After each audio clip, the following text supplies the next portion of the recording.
Hello students, पिछले topic में आपने देखा था कि डायमेंशन फार्मूला क्या है। डायमेंशन फार्मूले का 3 यूज़ होता है। फर्स्ट यूज़ मैंने बताया था, एक सिस्टम की यूनिट को दूसरे सिस्टम की यूनिट में कन्वर्ट कर देना था। दूसरा था डायमेंशन फार्मूले से हम इक्वेशन को चेक कर सकते थे, राइट है या रॉन्ग। और तीसरा मैंने बताया था, डायमेंशन फार्मूले से फिजिकल क्वांटिटीज़ में रिलेशन आप फॉर्म कर सकते हो, बता सकते हो। तो इन तीनों एप्लीकेशन से रिलेटेड आज कुछ न्यूमेरिकल्स आपके सामने हैं। आज का वीडियो सिर्फ न्यूमेरिकल्स के लिए ही होगा।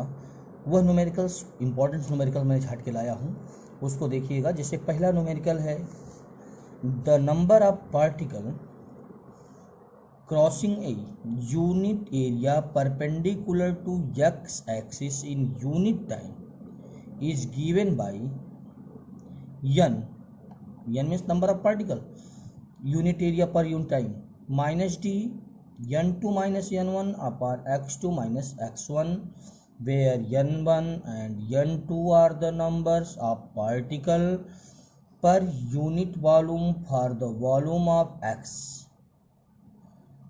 meant to the x1 and x2. Find the dimension of the diffusion constant d.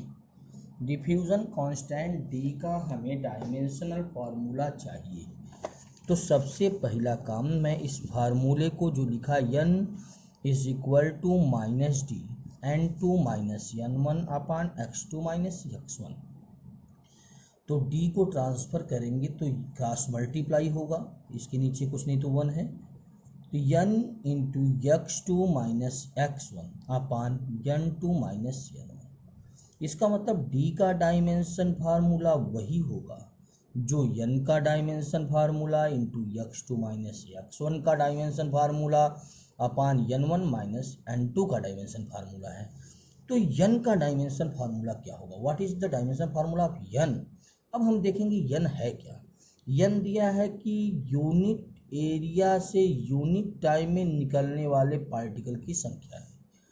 तो यूनिट टाइम में यूनिट एरिया से निकलने वाला पार्टिकल माने n अपान 1 अपान 80 लिख सकते हैं, नंबर ऑफ पार्टिकल। तो 1 अपान ए माने एरिया का डायमेंशन फार्मूला L2 आपको पता है, और टाइम का t, तो L माइनस 2 t माइनस 1, मतलब आपको n का डायमेंशन फार्मूला मालूम हो गया। जबकि x2 माइनस x1 मतलब दिया था, यह डिस्टेंस है, इसका मतलब डायमेंशन फार्मूला n। अब आइएगा, हमें बचा है n1 माइनस n2 क्या है? यूनिट वॉल्यूम से निकलने वाले पार्टिकल्स हैं। तो 1 अपान भी यूनिट वॉल्यूम से हैं, तो L3 इसका डायमेंशन फार्मूला होगा, जिसको मैंने लिख दिया 1 अपान L3 माने L माइनस टी। तो इस वैल्यू को इक्वेशन फर्स्ट में आप पुट कर दो। तो n का डायमेंशन फार्मूला आपने क्या फाइंड किया? L माइनस 2 टी माइनस 1, मैंने लिखा L minus 2 T minus 1 into x2 minus x1 का डायमेंशन फार्मूला L अपान n1 माइनस n2 का डायमेंशन फार्मूला आपने फाइंड किया L माइनस 3। सॉल्व करेंगे, L माइनस 2 L1 दोनों को बेस बराबर है, प्लस करेंगे तो n माइनस 2 और 1 माने L माइनस 1 टी माइनस 1 अपान L माइनस 3। माइनस 3 को ऊपर ले जाएंगे तो प्लस 3 होगा, तो माइनस 1 प्लस 3 माने L2 टी माइनस 1। ओके, यह पहला न्यूमेरिकल था आपका, जिसमें डायमेंशन फार्मूला फाइंड करना था। दूसरा न्यूमेरिकल्स है, जो पहला एप्लीकेशन था कि convert one system unit to another system, उस पे क्या है? Find the value of 60 joule per minute on a system that has 100 gram, 100 centimetre and 1 minute as the base unit। माने कह रहा है कि 60 जूल पर मिनट को उसके बेस यूनिट मिनट, ग्राम और सेंटीमीटर में कन्वर्ट करना है। तो पहले हम यह देखें, 60 जूल पर मिनट का मतलब हो गया 60 मिनट में कितना वर्क होता है 60 जूल, तो 1 मिनट में जो वर्क होगा वही तो उसका पावर होगा। तो हम क्या लिखेंगे कि 1 मिनट में 1 सेकेंड में कितना वर्क हो रहा है। 1 सेकेंड में वर्क होगा P बराबर 60 अपान 60 माने 1 वाट, माने पावर तो आ गया 1 वाट। तो इसका मतलब हमें डायमेंशन फार्मूला, मैंने कहा था कि एक सिस्टम की यूनिट को दूसरी सिस्टम की यूनिट में बदलने के लिए सबसे पहले उसका डायमेंशन फार्मूला लिखिए। तो यहाँ क्या है? P पावर है, पावर का डायमेंशन फार्मूला यम L2 T माइनस 3।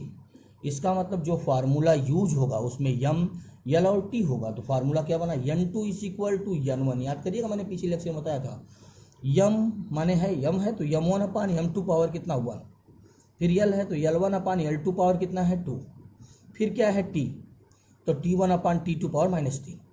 अब आइएगा रखिएगा, अच्छा वाट है तो मतलब ऐसा यूनिट है, तो हम लिखेंगे N1 मतलब 1 वाट आया था। यम किलोग्राम में है, कन्वर्ट किस में करना है, 100 ग्राम में, 100 ग्राम। इसके बाद मीटर है, कन्वर्ट कितने करना है, 100 सेंटीमीटर, और पावर 2 सेकेंड अपान 1 मिनट में कितना सेकेंड, 60 सेकेंड, 60 सेकेंड, और पावर कितना -3।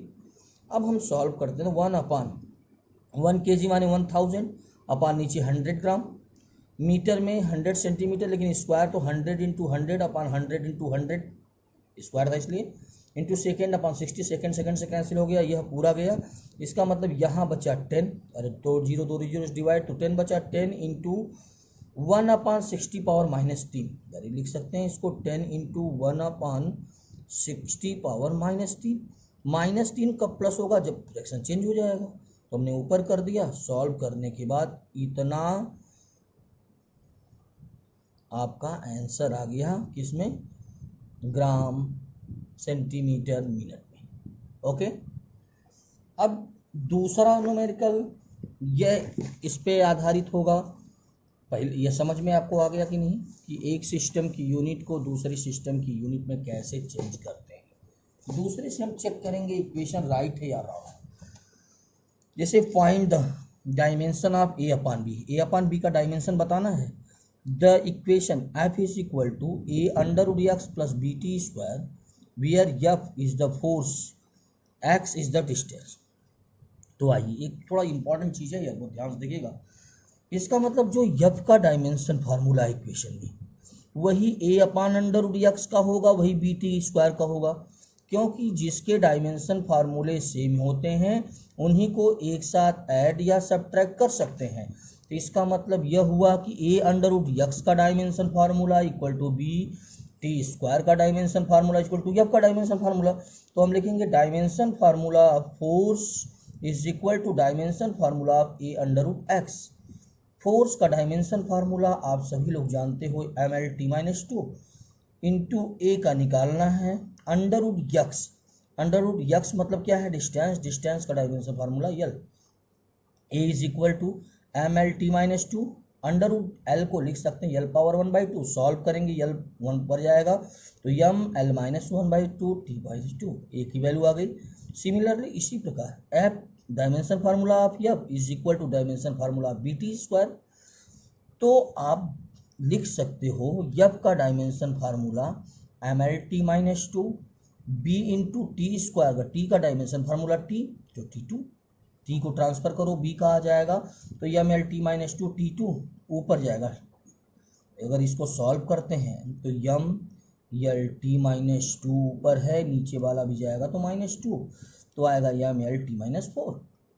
बट आपको जो डायमेंशन फार्मूला ए अपन बी का निकालना है, तो ए का dimension formula M L power 1/2 T power -2 और बी का आया यम एल टी पावर -4। मैंने रख दिया वैल्यू, यम यम से कैंसिल हो गया, यल पावर 1/2 और यल पावर 1 तो ऊपर जाएगा तो घटेगा, तो यल पावर -1/2 टू टी पावर 2 आपका आ गया यल पावर -1/2 टी पावर 2। ओके, कोई दिक्कत नहीं होनी चाहिए इस न्यूमेरिकल में भी। आगे आएगा द वेवलेंथ, इस बार रिलेशन पे है। The wavelength lambda associated with the moving electron depend on its mass, माने वेवलेंथ डिपेंड करता है मास पर, वेलोसिटी पर, प्लैंक कांस्टेंट पर। तो लिखेंगे wavelength directly proportional mass power A, velocity किया है तो v power v, Planck constant h power c। आप लिख सकते हो lambda is equal to proportional हटाने के लिए constant m power a, v power b, h power c।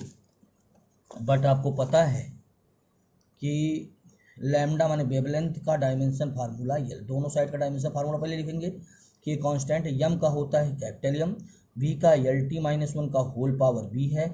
और h का डायमेंशन फार्मूला निकालने का तरीका ई बराबर h इंटू न्यू होता है। h का डायमेंशन फार्मूला माने e का dimension formula upon new, new means frequency, cut off frequency होता है, उसका डायमेंशन फार्मूला आप अगर लर्न किए तो ठीक है, नहीं तो हमारी तरह निकाल के आप वैल्यू रखेंगे तो mL2T-1 पावर का whole power c, bracket open करिएगा तो m पावर a, यह l power b, t power minus b, m power c, l power 2c, t power minus c, जिसके बेस सेम है मल्टीप्लाई में power को plus करिए तो m power a plus c, l power b plus 2c, t power minus b minus c। Okay, compare करा दीजिए।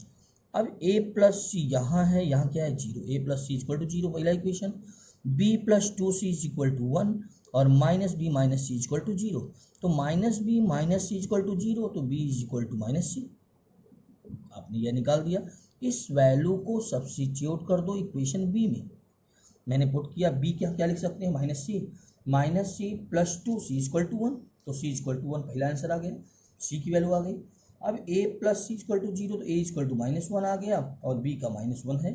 इस value को इक्वेशन फर्स्ट में पुट कर दीजिए, putting this value in equation first, lambda equal के m power -1 v power b की value आई थी आपकी -1 h, तो लिख सकते हैं लैम्डा इक्वल टू h, जिसके पावर माइनस है उसको नीचे कर दीजिए m इंटू b। ओके, अब आपको समझ में मेरे ख्याल से न्यूमेरिकल्स आ गए होंगे। आज का लेक्चर सिर्फ न्यूमेरिकल्स पे था। ओके, अगली बार जब आगे हम चलेंगे आप NCERT न्यूमेरिकल सॉल्व करते रहिएगा, प्रॉब्लम आने पे आप कमेंट बॉक्स में लिखकर पूछ सकते हो।